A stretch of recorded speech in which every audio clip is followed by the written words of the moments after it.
굶어 죽었어요. 하긴 뭐 죽은 다음에 무슨 썩거나 시충이 있거나 그런 관계 없는 거죠. 하여튼 그랬어요. 그 다음에 이제 두 번째 패자로 등극한 사람이 진나라예요.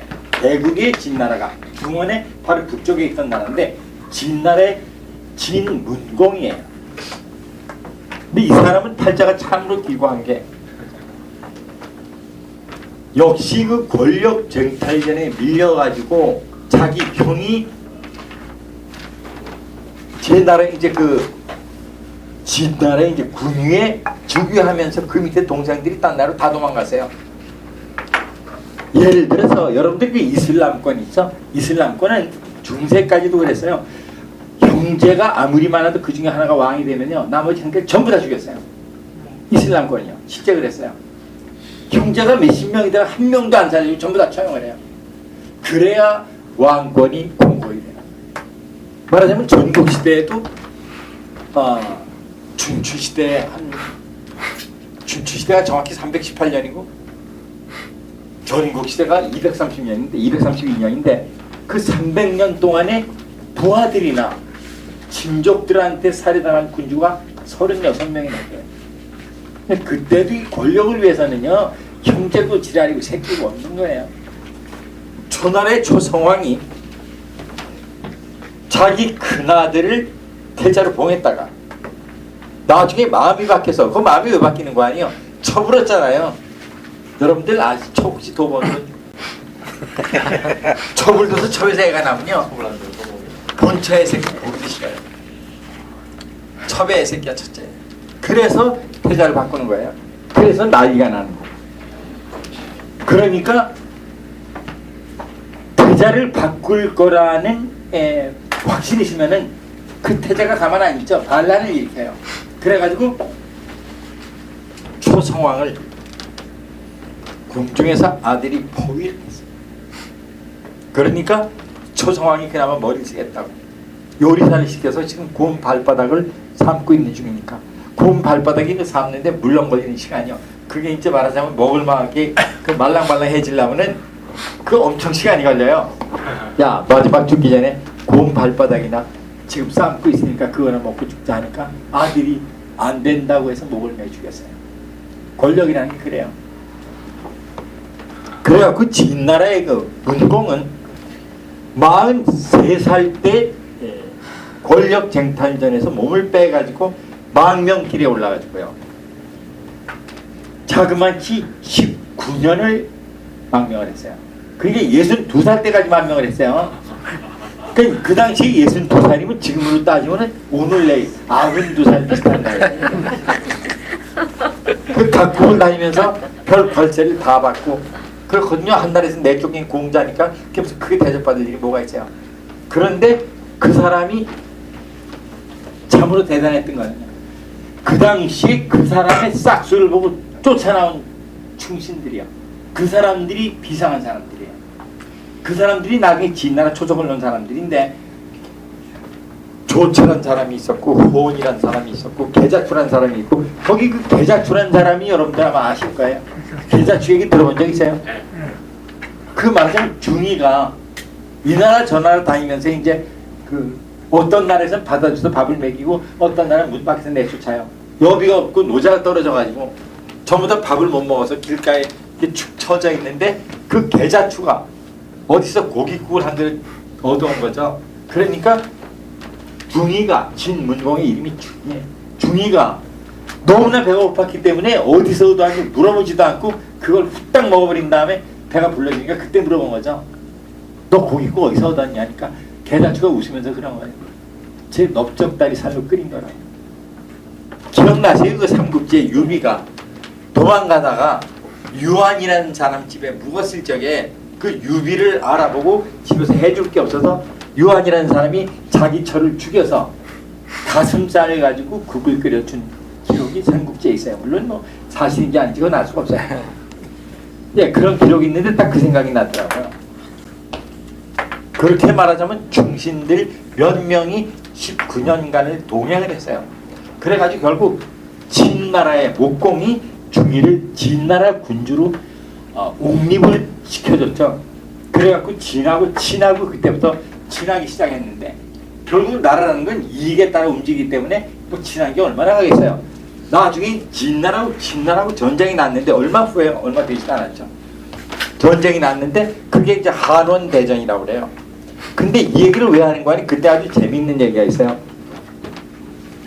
한원대전에서 진나라의 지금 얘기한 대로 문공하고 친나라의 목공, 이 사람은 춘추시대 패자로 들지는 못했지만 서열로 따지면 제환공, 진문공, 초장왕 다음에 진목공이에요. 그 사람도 아주 뛰어난 사람이에요. 몇 가지 큰 실수를 해가지고 그 사람은 패자의 위치를 차지하지 못했죠. 전쟁을 했는데 진군이 진군한테 깨져가지고 거의 사로잡힐 뻔하게 됐어요. 그런데 벼랑간에 진군이 아닌 야인들이요, 들사람이라고 기록이 되어 있어요. 야인들 수백 명이 한꺼번에 무기를 들고 쫓아와가지고 은주한테 손대지 말라고 하고 진군을 무찔러가지고 이 사람이 위험을 벗어나고 거기서 승세를 타가지고 진군을 무찔러서 친군이 대승을 한 전투가 그 한원대전이에요. 그래가지고 진목공이 전투를 이긴 다음에 아까 그 얘기한 야인들의 두복을 불러가지고 상을 주려고 했죠. 예, 자기 목숨을 살려줬으니까. 그러면서 물은 거예요. 너희들은 누구길래 전투에 개입을 해가지고 짐의 목숨을 살렸느냐고 하니까 얼마 전에, 그거부터 얼마 전에 한 몇 개월쯤 전에 진목공이 사냥을 나간 적이 있었어요. 사냥을 나간 적이 있었는데 사냥을 하면서 그걸 구한 말 중에 이제 양마, 좋은 말 몇 마리를 나무에 묶어놓고 그 다음에 이제 그 여분의 말만 타고 사냥을 했었는데 사냥을 하고 돌아보니까 말이 다 없어진 거죠. 그래갖고 병사시켜 찾아보니까 들 사람들 300명이 그 양마들을 전부 잡아다가 개울가에서 고기를 구워 먹고 있는 거예요. 말고기를. 그러니까 수하들이 친목공한테 저놈들을 잡아다가 당장 다 처형을 하자고 하니까 친목공이 그때 그런 거예요. 야, 말은 기왕 죽었는데 그것 때문에 사는 사람 죽일 일은 뭐 있냐. 말고기를 먹는데 술을 안 먹으면 속이 상하니까 쟤들 좋은 술이나 좀 뺏도 갖다 줘라, 이런 거예요.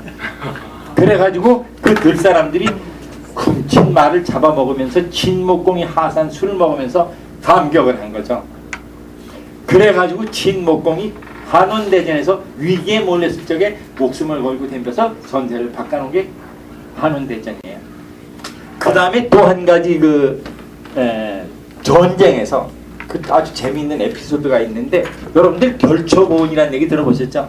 바로 그게 그 춘추시대의 사건을 사자성어로 만든 건데 진나라하고 지금 얘기한 진나라하고 다시 전쟁이 붙었어요. 근데 그때 진나라에서 진나라의 진군 대장이 이름이 두희예요. 근데 그 사람이 만부부당 기용을 가진 장군이에요. 아마 역사상 그 정도의 용맹을 가진 장군은 제가 봐도 항우나 여포 정도 되지 않을까. 그런 사람이 진나라 선봉이었고 그 사람 이름이 두희예요. 위나라 총사령관 이름은 위과였는데 위나라가 아니라 진나라였어요. 진나라 총사령관은 위과였는데 위과가 진군을 이끌고 두희가 이끄는 친군하고 말하자면 조우를 해서 전투가 벌어졌는데 그 두희라는 사람이 쓰는 무기가 키가 1장이 넘어요. 3m가 넘고 말하자면 이빨이 강철 같고 뭐 얼굴이 바리떼 같고 완전히 사람이 아니에요. 그런 흉악한 거인은 처음 봤다고 그랬으니까 딱 그게 뭐가 두관이 다윗하고 골리앗 있죠. 딱 골리앗 같은 형상이에요. 아시다시피 여러분들 다윗이 골리앗 죽일 때는 다 소설이야. 거짓말이에요. 거짓말인데 어쨌거나 딱 그렇게 골리앗 같은 거인이 진나라 선봉이었었어요. 그래갖고 둘이 전투가 벌어졌는데 양군이 전투가 벌어졌는데 이 사람이 쓰는 무기가 계산대부예요. 계산대부. 계산대부가 뭐 도끼예요. 도끼 얘기하니까 그 수호지의 북전풍 이규가 도끼 휘두른 거 기억나세요? 그 생각이 딱 떠오르더라고요. 그 도끼 무게가 120근이에요. 두희가 쓰는 도끼 무게가. 여러분들 그 삼국지에 관우가 쓰는 청룡오늘도가 몇 근인지 아세요? 80근 있어. 그거보다 자그만치 3분의 1이 더 무거워요. 80근이면 어느 정도 되는 거 아니? 그 당시에 한 근은 600g이 아니에요. 200g 조금 넘었었어요. 그 당시에. 그래서 관우가 쓰던 청룡도가 대략 한 20kg쯤 돼요. 지금 따지면. 그리고 그 120근이라는 거는 지금으로 따지면 약 30kg쯤 돼요. 그 30kg이 나가는 도끼를 바람개비같이 휘두르는 거예요. 이 사람이. 그래가지고 병거를 타지도 않고 병사들은 자기 신복 도부수 300명만 딱 도부수라는 게 도끼 쓰는 사람들이에요. 딱 300명만 데리고 진군 진영으로 쳐들어오는데 이 사람의 용맹을 감히 아무도 당할 수가 없는 거예요. 그 도끼를 들고 휘두르는데 근처에 병사가 오면 그냥 찍어버리고 말을 타고 오면 말을 찍어버리고 하여튼 이제 사람이 접근할 수가 없는 거예요. 그러니까 진군이 일진을 대표했죠. 대표한 다음에 아무리 연구를 해도 두희의 용맹을 당할 장수가 아무도 없는 거예요. 옛날에는 그 싸움이라는 게 삼국지에서도 보셨지만 뭐 연인 장비하고 마초하고 뭐 단들이 붙고 다 이런 식이었거든요. 그래가지고 위과가 진군 사령관 위과가 밤에 고민하다 잠이 들었어요. 그런데 잠결에 듣다 보니까 청초파 이런 말이 들리는 거예요. 어디서 얘기하는지 모르겠는데 그런 말이 들린 거예요. 귀에. 그래서 잠이 깨가지고는 참으로 이상하다. 청초파가 뭔가 해가지고 동생을 불렀어요. 동생이 위기인데 위기를 불러서 그 얘기를 한 거예요.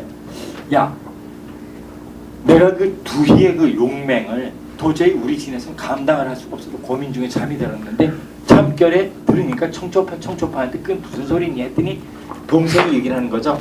여기서 10리쯤 내려가면 청초파라는 지역이 있대요.